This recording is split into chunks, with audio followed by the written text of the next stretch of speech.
মাটি থেকে প্রায় 16,470 ফুট ওপরে অবস্থিত হিমালয়ের বুকে একটি ছোট্ট হ্রদ। চারিদিকে পাহাড়ে ঘেরা এই হ্রদ দূর থেকে দেখতে শান্ত, নিস্তব্ধ, বলা চলে প্রায় স্বর্গের মতো।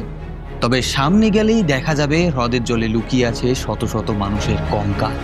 চারিদিকে ছড়িয়ে আছে হাড়, খুলি আর হাজার বছর পুরনো রহস্য। এই দৃশ্য অতীতের নয়, আপনি এখনো নিজের চোখে দেখতে পারেন এই ভয়ঙ্কর কঙ্কালের স্তূপ। আপনাকে ট্রেক করে যেতে হবে ভারতের উত্তরাখণ্ডের পাহাড়ে। হ্রদের নাম রূপকুণ্ড, যা পৃথিবীর কাছে পরিচিত স্কেলেটন লেক বা কঙ্কাল হ্রদ নামে। অনেকে বলেন এটি একটি অভিশপ্ত জায়গা। স্থানীয় কিছু মানুষের মতে নন্দা দেবীর ক্রোধে এখানে একসঙ্গে শত শত মানুষের মৃত্যু হয়েছিল। আবার আধুনিক বিজ্ঞান বলছে এই হ্রদের রহস্য এতটাই গভীর যে এর উত্তর খুঁজতে গিয়ে গবেষকরা আরও বেশি বিভ্রান্ত হয়ে পড়েছেন। আজকের ভিডিওতে কথা বলবো এই রূপকুণ্ড হ্রদের সম্পূর্ণ ইতিহাসটি, এখানে পাওয়া শত শত কঙ্কালের রহস্য, নন্দা দেবীর অভিশাপের গল্প এবং সাম্প্রতিক ডিএনএ গবেষণা কিভাবে পুরো রহস্যকে আরও ভয়ঙ্কর করে তুলেছে। তাহলে চলুন শুরু থেকে শুরু করা যাক। গল্পটা শুরু হয় 1942 সালে উত্তরাখণ্ডের চামোলি, একটি ছোট্ট শহর। নন্দা দেবী ন্যাশনাল পার্কের ফরেস্ট রেঞ্জার হরিকিষণ মাধওয়াল তার কাজের জন্য চারপাশটা ঘুরে দেখছিলেন। ত্রিশূল পর্বতের কাছে গিয়ে তিনি একটি হ্রদ দেখতে পান। বছরের কিছু সময় হিমালয়ের বরফ গলার কারণে এমন ছোট হ্রদ তৈরি হওয়া ভীষণ একটা স্বাভাবিক ব্যাপার, কিন্তু কাছে গিয়ে তিনি যা দেখলেন তা তার জীবনের সবচেয়ে ভয়ঙ্কর দৃশ্য হয়ে দাঁড়ায়। তিনি দেখতে পান হ্রদের চারপাশে ছড়িয়ে আছে অসংখ্য মানুষের হাড়, কিছু কঙ্কাল জলের মধ্যে ভাসছিল, কিছু বরফের নিচে আটকে ছিল। তিনি কৌতূহলবশত সামনে এগিয়ে গেলে দেখতে পান কিছু কিছু খুলিতে এখনো অল্প বিস্তর চুল লেগে আছে। কিছু হাড়ের সঙ্গে ছিল চামড়ার জুতোর অংশ, আরও ছিল কাঠির লাঠি, গয়না, এমনকি জামা কাপড়ের ছেঁড়া ফাটা কিছু অংশ। তিনি মুহূর্তে বুঝতে পারেন এই বরফের ঠান্ডা সাম্রাজ্য মৃতদেহগুলোকে বহু সময় ধরে জমিয়ে রেখেছিল। তিনি তৎক্ষণাৎ ব্রিটিশ হেডকোয়ার্টার্সে খবর দেন। সালটা মনে রাখবেন, 1942। তখন চলছে দ্বিতীয় বিশ্বযুদ্ধ। একদিকে জার্মানি, জাপান, ইতালি, আরেকদিকে আমেরিকা, সোভিয়েত, ব্রিটেন, ফ্রান্স। সে সময় ভারত ব্রিটিশ শাসনের অন্তর্গত। প্রায় 25 লক্ষ ভারতীয় সেনা সে সময় বিশ্বযুদ্ধে যোগ দিয়েছিল। তাই ভারত তখন মিত্রশক্তির জন্য খুব গুরুত্বপূর্ণ। তাই প্রথমে ব্রিটিশরা ভাবলো এগুলো হয়তো জাপানি সেনার মৃতদেহ। তারা হয়তো তিব্বতের রাস্তা দিয়ে ভারতে ঢোকার চেষ্টা করছে, কিন্তু খারাপ আবহাওয়ার কারণে তার হয়তো মারা গেছে। ব্রিটিশ সরকার তাই খুঁটিয়ে দেখার জন্য ইনভেস্টিগেশন অফিসারের দল পাঠালো। তবে হাড়গুলো পরীক্ষা করে বোঝা গেল এগুলো জাপানি সেনা নয়। কঙ্কালগুলো কয়েকশো বছর বা বলা চলে প্রায় 1000 বছরের পুরনো। এরপর থেকেই শুরু হয় রূপকুণ্ডের রহস্য ঘিরে একের পর এক তত্ত্ব। 1956 সালে এই বিষয়টি খুঁটিয়ে দেখতে এলেন লন্ডনের রয়্যাল জিওগ্রাফিক সোসাইটির সদস্য স্বামী প্রণবানন্দ। তিনি কয়েকবার সাইটে গেলেন এবং রূপকুণ্ডের আশেপাশে থাকা স্থানীয় লোকদের সাথেও কথাবার্তা বলেন। স্থানীয় কিছু লোক বিশ্বাস করতেন নন্দা দেবীর ক্রোধের কারণে কিছু মানুষের মৃত্যু ওখানে হয়েছিল। তিনি স্থানীয় লোককথা ও কিংবদন্তির সাথে যুক্ত একটি থিওরি দেন।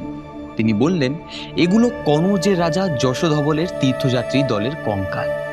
রাজা, তার গর্ভবতী রানী, কিছু দাসী, একদল নর্তকী এবং অনেক লোকজন নিয়ে নন্দা দেবীর মন্দিরে তীর্থযাত্রায় বেরিয়েছিলেন, যা রূপকুণ্ডের কাছেই অবস্থিত। রানীর সন্তান হবে তাই তারা দেবীর কাছে প্রার্থনা করতে যাচ্ছিলেন। সেই যাত্রাপথে তারা খুব আনন্দ উল্লাস করছিল, গান গাইছিল, নাচছিল। কিন্তু নন্দা দেবী এই আচরণে রেগে যান। তার পবিত্র অঞ্চলে এত হইচই করা অসম্মানজনক বলে মনে করে। ফলে আকাশ থেকে প্রচণ্ড শিলাবৃষ্টি শুরু হয়। বড় বড় শিলা পড়ে। কিছু সময়ের মধ্যেই সবাই মারা যান। তাদের দেহগুলো হ্রদের কাছে জমে যায়। শুনতে অবিশ্বাস্য লাগলেও 1956 সালেই ভারত সরকারের অ্যানথ্রোপোলজিক্যাল সার্ভে অফ ইন্ডিয়া 3টি অভিযান পাঠায়। তারা কঙ্কাল সংগ্রহ করেন সেখান থেকে, এবং বিজ্ঞানীরা যখন খুলিগুলো পরীক্ষা করেন তখন দেখেন বেশিরভাগ মানুষের মাথার খুলি ওপরের দিক থেকে ফেটে গিয়েছিল। আঘাতগুলো ছিল গোলাকার এবং মারাত্মক। বিজ্ঞানীদের ধারণা এগুলো আসলে বিশাল আকৃতির শিলাবৃষ্টি হতে পারে। রেডিও কার্বন ডেটিংয়ে জানা যায় মৃত্যুর সময় প্রায় 850 খ্রিস্টাব্দ। ভাবুন তো, 16,000 ফুট উচ্চতায় কোনো আশ্রয় নেই, চারিদিকে বরফে ঢাকা পাহাড়, আর হঠাৎ টেনিস বলের মতো বড় বড় শিলা আকাশ থেকে পড়তে শুরু করলো। মানুষ পালানোর সুযোগ পাবে না। মাথায় একের পর এক আঘাত লেগে মুহূর্তের মধ্যেই মৃত্যু। এই শিলাবৃষ্টির তত্ত্ব বহু বছর ধরে সবচেয়ে জনপ্রিয় ব্যাখ্যা হয়ে ওঠে, কিন্তু এখানেই রহস্য শেষ নয়। 2004 সালে ন্যাশনাল জিওগ্রাফিক চ্যানেল একটি বড় অভিযানের আয়োজন করে। তাদের সঙ্গে ছিলেন ভারতের বিখ্যাত জেনেটিসিস্ট, অ্যানথ্রোপোলজিস্ট এবং অক্সফোর্ড ইউনিভার্সিটির রেডিও কার্বন ডেটিং বিশেষজ্ঞরা। দলটি 5000 মিটার উঁচুতে অত্যন্ত দুর্গম পথ পেরিয়ে রূপকুণ্ডে পৌঁছায়। সেখানে তারা প্রায় 30টি কঙ্কাল তুলে নিয়ে আসে পরীক্ষার জন্য। কিছু কঙ্কাল এতটাই সংরক্ষিত ছিল, তাদের ওপর এখনো মাংস ও চামড়ার অংশ লেগেছিল। পরীক্ষা করে বিজ্ঞানীরা যা দেখলেন তা হলো, প্রথমত রেডিও কার্বন ডেটিংয়ে দেখালো অধিকাংশ কঙ্কালের মৃত্যু হয়েছে প্রায় 850 খ্রিস্টাব্দ, অর্থাৎ প্রায় 1150 বা 1200 বছর আগে। দ্বিতীয়ত, খুলিগুলো গোলাকার, গভীর ক্ষত পাওয়া গেছে। এই ক্ষতগুলো দেখে বিজ্ঞানীরা অনুমান করলেন এগুলো বড় বড় শিলার আঘাতের চিহ্ন হতে পারে। তারা কনফার্ম হলেন কোনো অস্ত্রের আঘাত নেই, সুতরাং কোনো যুদ্ধ এখানে হয়নি। তৃতীয়ত, অস্থি পরীক্ষা। জানা গেল এখানে দু ধরনের মানুষ ছিলেন।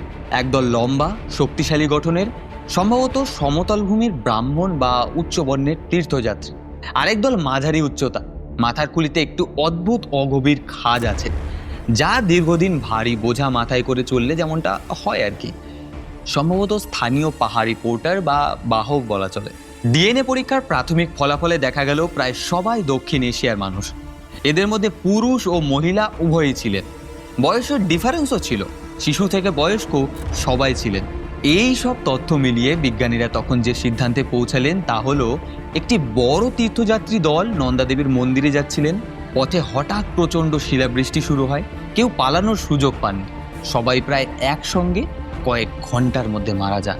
সুতরাং তখনকার ধারণা ছিল এটি একটি মাত্র বিপর্যয়, মানে একটি ঘটনা, কোনো মহামারী নয়, কোনো যুদ্ধ নয়। 2004 সালের এই অভিযান রূপকুণ্ডের রহস্যকে আরও জনপ্রিয় করে তোলে। এতদিন পর্যন্ত সব ঠিক ছিল, একটু এদিক ওদিক হলেও সব প্রমাণ নন্দাদেবীর ঘটনাকেই ইঙ্গিত করছিল। কিন্তু বিজ্ঞানের যাত্রা এখানেই থামেনি। এরপর আরও উন্নত জিনোম সিকোয়েন্সিং এসে পুরো গল্পটাই বদলে দেয়। 2019 সালের আগস্ট মাসে নেচার কমিউনিকেশন জার্নালে প্রকাশিত হয় এতদিনের ইতিহাস বদলানো গবেষণা। হার্ভার্ডের ডেভিড রেইক ল্যাব, ভারতের Birbal Sahani institute, max Planck institute, এমনকি আরও 16টি আন্তর্জাতিক প্রতিষ্ঠানের বিজ্ঞানীরা 38টি কঙ্কাল সেখান থেকে নিয়ে আসে এবং কঙ্কালগুলোর জিনোম ওয়াইড অ্যানসিয়েন্ট ডিএনএ পরীক্ষা করেন। সঙ্গে রেডিও কার্বন ডেটিং তো ছিলই, তার সাথে অ্যাড হয় স্টেবল আইসোটোপ অ্যানালিসিস, সহজ কথায় ডায়েট পরীক্ষা। তারা কি খাবার খেত সেসব বিষয় আর কি। কিন্তু এবারের ফলাফল চমকে দেওয়ার মতো ছিল।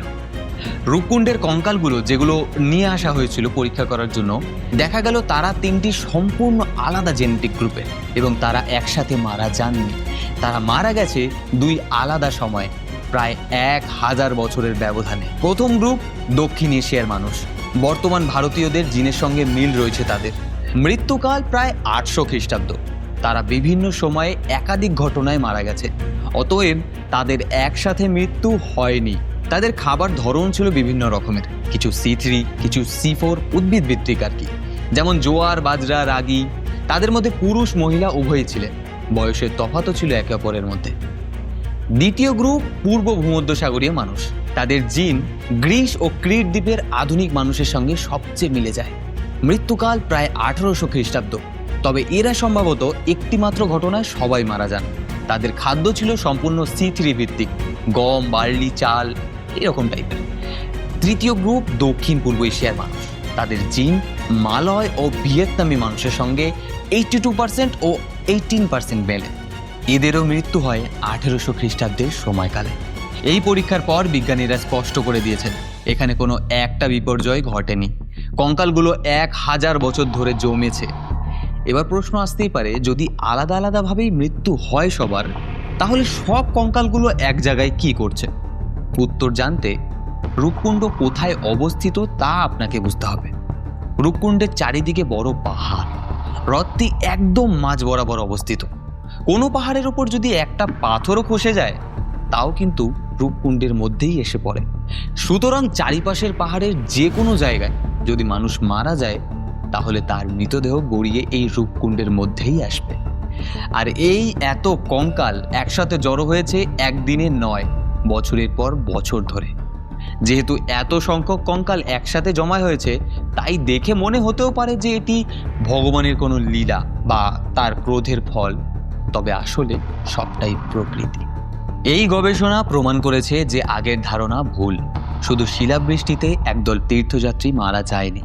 দক্ষিণ এশীয় গ্রুপটি হয়তো নন্দা দেবীর যাত্রার অংশ ছিল, যা প্রতি 12 বছর অন্তর এখনো পালিত হয়।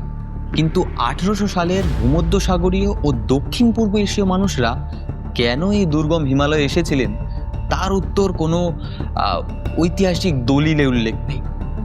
তাদের খাবার ধরনও ছিল পুরোপুরি আলাদা। তাদের মৃত্যুর কারণ এখনো রহস্য। কয়েকটি খুলিতে শিলাবৃষ্টির আঘাতের চিহ্ন পাওয়া গেছে ঠিকই, কিন্তু সবার ক্ষেত্রে নয়। কোনো মহামারীর চিহ্ন পাওয়া যায়নি, অথবা কোনো বিষের প্রভাবও শরীরে ছিল না কারো। রূপকুণ্ড আজও তার রহস্য লুকিয়ে রেখেছে। কেন ভূমধ্যসাগরীয় মানুষ হিমালয়ের এত উঁচুতে উঠে আসবেন? কিভাবেই বা এলেন? কিভাবেই বা মারা গেলেন? আধুনিক বিজ্ঞান বহু রহস্য সমাধান করলেও প্রশ্ন তো থেকেই যায়। হয়তো আরো কিছু সময় লাগবে, হয়তো আগামী দিন আমরা আরো নতুন কোনো তথ্য জানতে পারবো। তবে এই গবেষণা দেখিয়েছে ডিএনএ কত শক্তিশালী হাতিয়ার। এটি ভারতের প্রথম বড় অ্যানসিয়েন্ট ডিএনএ স্টাডির একটি। রূপকুণ্ড শুধু একটি হ্রদ নয়, এটি সময়ের একটা জীবন্ত সাক্ষী।